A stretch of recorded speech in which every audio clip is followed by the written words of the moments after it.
बुध के दिन जो है तुम लोगों को असल औकात तुम्हारी ज़ारा काज़मी याद दिलाने जा रही है। रोक सकते हो तो जरा रोक कर दिखाओ। 14-15 साल की बच्ची को झूठे ख्वाब दिखाए, बच्ची को वर्गलाया, बच्ची को अगवा किया, 3 महीने तक जुल्म और ज्यादती करते रहे, तशद्दुद करते रहे।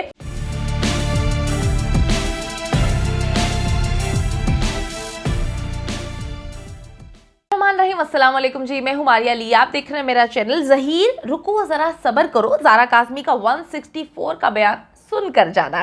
ज़ारा काज़मी जी अपने घर मेहदी अली काज़मी के साथ अपने घर जा रही है, रोक सको तो रोक कर दिखाओ।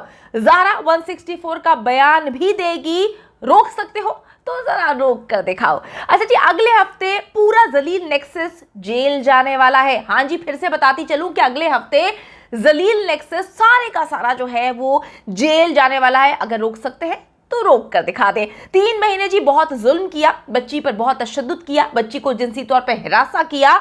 अब हिम्मत है तो रोक लो। अगर अब हिम्मत है तो बच्ची को रोक कर दिखाओ। अब अगर हिम्मत है तो बच्ची को लाहौर लेकर जाकर दिखाओ। रोक सकते हो तो रोक कर दिखाओ। अच्छा जी, अब एक इंपॉर्टेंट वीडियो है। आज की वीडियो में आपको बताएंगे कि किस तरह से कौन किसको रोकने वाला है, किस तरह से किसकी जो है वो अब उल्टी गिनती शुरू होने वाली है, और किस तरह से अभी कहां पर ढोल बज रहे हैं और कहां पर मातम का समा होने वाला है। एक 14-15 साल की बच्ची को झूठे ख्वाब दिखाए, बच्ची को वर्गलाया, बच्ची को अगवा किया, फिर उसको घर से अगवा करके कराची से लाहौर लेकर जाते हैं। 3 महीने तक, 3 महीने कहने वाली बात है, जुल्म और ज्यादती करते रहे, तशद्दुद करते रहे, और ज्यादती ऐसी की कि बच्ची के चेहरे से नजर आता था कि बच्ची के चेहरे पर किस कदर नील है, बच्ची को कहां कहां कब कब मारा जाता रहा, बच्ची पर जुल्म और तशद्दुद करता रहा। यकीन करें कि रोंगटे खड़े हो जाते हैं जब हम सोचते हैं कि एक 14-15 साल की वो बच्ची जिसकी जिंदगी इतनी खूबसूरत थी, उसको इन्होंने एक खुड्डे जैसी जगह पे रखा, उसको इन्होंने जो है वो मारा पीटा, वालिदैन के खिलाफ वर्गलाया। ये है जी जलील नेक्सस की असल औकात, जो ज़ारा काज़मी अपने मुंह से बताएगी।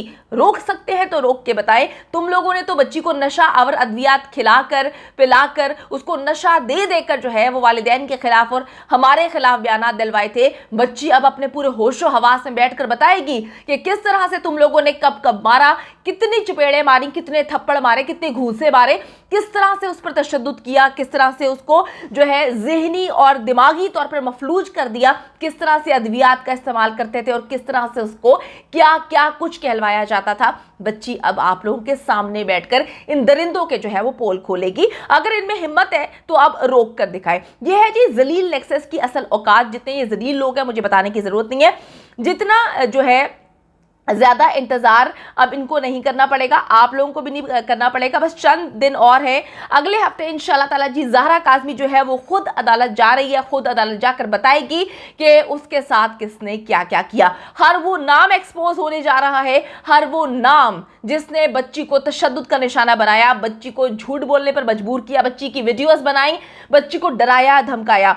कौन कौन अगवा करने गया था, कौन कौन इस अगवा में शामिल था, किस किस ने जुल्म सितम के पहाड़ तोड़े, कराची, लाहौर, KPK तक जो है कहां कहां उसको लेकर जाया गया, किस किस ने सहूलतकारी की, किसके कहने पर यह अगवा किया गया, बच्ची को आगे कहां पर बेचना था, वो बर्थडे पार्टी की हकीकत क्या थी, उस वक्त बच्ची क्यों गिरे जा रही थी, वो इंटरव्यूज की हकीकत क्या थी कि बच्ची को कहा गया कि इसकी तबीयत खराब है, 1.5 घंटे तक बच्ची को नशा आवर अद्वियात का इस्तेमाल करवा के लाइव सेशन में बिठाया, उसके वालिद के खिलाफ गंदे इल्जामात लगाए, उसकी वालदा पे जो है इल्जामात की बौछार की गई। एक एक चीज मैं नहीं बल्कि ज़ारा काज़मी खुद बोलेगी।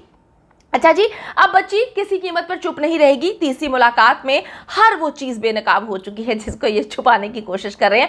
अब आपने रुकना है, आपने सब्र करना है। अगर आप अपने बाप की औलाद हैं तो आपने भाग कर नहीं जाना, आपने इंतजार करना है। आपने उस दिन का इंतजार करना है जब ज़ारा काज़मी बैठी होगी अपने बाप के साथ और यही मीडिया होगा, यही मीडिया पूछेगा कि बताओ कज़ाबा का रोल क्या है, यही मीडिया पूछेगा कि बताओ शब्बीर का क्या रोल है, ये मीडिया पूछेगा कि बताओ राय खुर्रम ने क्या कुछ किया, क्या निकाह हुआ था या नहीं हुआ था, कितने थप्पड़ मारे गए किस किस ने, कहां कहां कब और जो है वो तशद्दुद किया गया और क्या क्या मामलात हुए। हम ऐसे नहीं कहते थे कि भाई रुको ज़रा सब्र करो, हम अपनी बात को जो है उसको जानते थे कि हम ये बात बोल रहे हैं तो हम इनको तोड़ तक छोड़ कर आएंगे। हम कौवे नहीं है कि उड़ जाएं, हम जो है वो कज़ाबा नहीं है कि झूठ पे झूठ बोले, हम जो है वो इंसानियत के नाते इस केस में खड़े थे। और अब आपको बताऊं कि अल्हम्दुलिल्लाह हर चीज़ जो है वो बहुत अच्छी होने लगी है। बुध का इंतज़ार है, बुध को जी बड़ी बड़ी चीज़ें होने वाली हैं। इस बुध को जो है हर घटिया और नीच इंसान के चेहरे से जो है नकाब उठाएगा, और उठाएगा कौन? ज़ारा काज़मी। अच्छा जी, हम सबके घरों में 14 से 15 साल के बच्चे मौजूद हैं। हर इंसान जो फैमिली में रहता है उन सबको जो है वो आपको पता है कि घरों में बच्चे मौजूद हैं, बच्चे किस तरह से बिहेव करते हैं, बच्चों की ज़हनियत कैसी होती है, बच्चों के टेम्परामेंट कैसा होता है।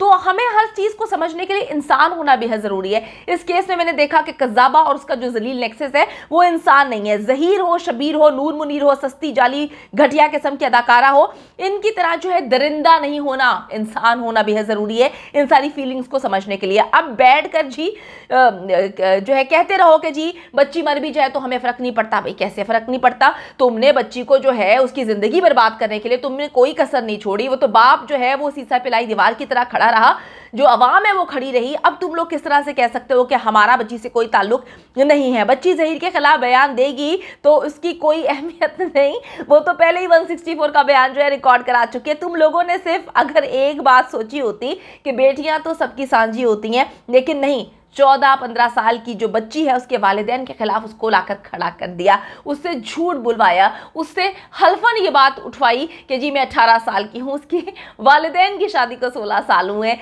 तो यानी कि कज़ाबा ने ये भी बता दिया कि कौन सा नशा किस तरह से इस्तेमाल करते हैं, उस नशे की क्या अहमियत है और कितनी देर तक फला फला नशा जो है वो असर रखता है। कज़ाबा ने यह भी बता दिया कि वालिदैन का निकाह उनके ख़ानदान में बाद में होता है, पहले उनके ख़ानदान में बच्चे पैदा होते हैं, इसीलिए बच्चे कज़ाबा जैसे होते हैं। मैं कहती हूँ हलाल काम करने चाहिए तो हलाल चीज़ें भी नज़र आती हैं, लेकिन क्या करें जी, हलाल को प्रमोट करने की बजाय हराम को प्रमोट करने वाले लोगों को क्या पता कि वालिदैन, फैमिली सिस्टम, बेटियां, इन सब की इज्जतें क्या होती हैं।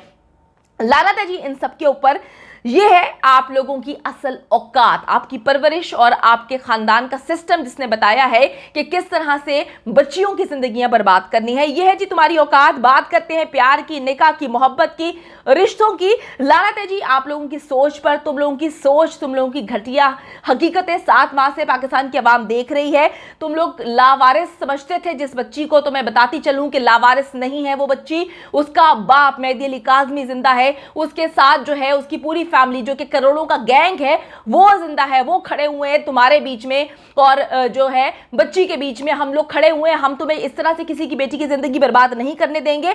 मेहदी काज़मी है जी उसका बाप, और उसके बाप का नाम तुम लोग याद रखो, क्योंकि तुम लोगों के मरते दम तक अब ये नाम तुम लोग को भूलेगा नहीं, क्योंकि इस नाम ने, इस इंसान ने, इस आदमी ने किस तरह से तुम लोगों को धूल चटाई है, तुम लोगों को तुम्हारी औकात याद दिलाई है। याद रखना जी, मेहदी अली काज़मी नाम है ज़हरा काज़मी का, जो अपनी बेटी को लावारिस किसी सूरत नहीं छोड़ेगा। अब ज़हरा काज़मी खुद बताएगी कि वो किसकी बेटी है, वो बताएगी कि वो मेहदी अली काज़मी की बेटी